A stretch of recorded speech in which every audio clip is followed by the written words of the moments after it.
৮ নং প্রশ্ন, সুশাসনের 4টি স্তরের উপর নির্ভরশীল এই অভিমত কোন সংস্থা প্রকাশ করেন? উত্তর হচ্ছে গ বা বিশ্বব্যাংক। ব্যাখ্যা: সুশাসন ধারণাটি বিশ্বব্যাংকের উদ্ভাবিত একটি ধারণা। এটি উন্নয়ন সহযোগী প্রতিষ্ঠান হিসেবে বিশ্বব্যাংক সর্বপ্রথম উন্নয়নের প্রেক্ষাপটে সুশাসন ধারণাটি গুরুত্বপূর্ণ করে তোলে।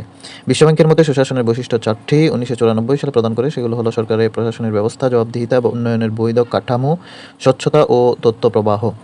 বিশ্বব্যাংকের মতে সুশাসনের স্তর 4টি, সেগুলো হলো দায়িত্বশীলতা, স্বচ্ছতা, আইনি কাঠামো ও অংশগ্রহণ। 2000 সালে প্রণয়ন করে।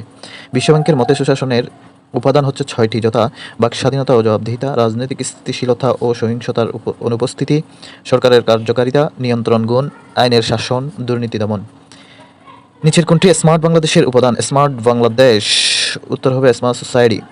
স্মার্ট বাংলাদেশ সম্পর্কে ব্যাখ্যা হচ্ছে ডিজিটাল বাংলাদেশ ভিশন 2021 বাস্তবায়নের পর এবার নতুন ভিশন বা মিশন স্মার্ট বাংলাদেশ, যা 2041 সালের মধ্যে বাস্তবায়নের নির্দেশ দেন প্রধানমন্ত্রী। মূলত ডিজিটাল বাংলাদেশ টাস্ক ফোর্সের পরিবর্তিত নাম হলো স্মার্ট বাংলাদেশ। এর চেয়ারপারসন হচ্ছেন প্রধানমন্ত্রী।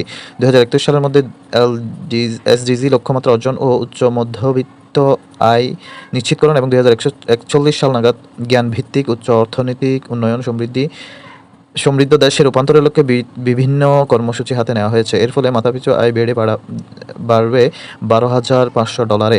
স্মার্ট বাংলাদেশ গড়ার 4টি ভিত্তির আওতায় প্রতিটি খাত হবে স্মার্ট। স্মার্ট বাংলাদেশ গড়ার লক্ষ্যে 18 জানুয়ারি 2023 প্রায় 1200 মার্চেন্ট নিয়ে শুরু হয় ক্যাশলেস বা নগদবিহীন বাংলাদেশ উদ্যোগের যাত্রা।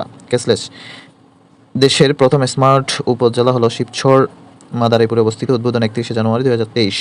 স্মার্ট বাংলাদেশ দিবস 12 ডিসেম্বর। স্মার্ট বাংলাদেশ এর স্তর বা ভিত্তি 4টি, সেগুলো হলো smart citizen, smart economy, smart government, smart society.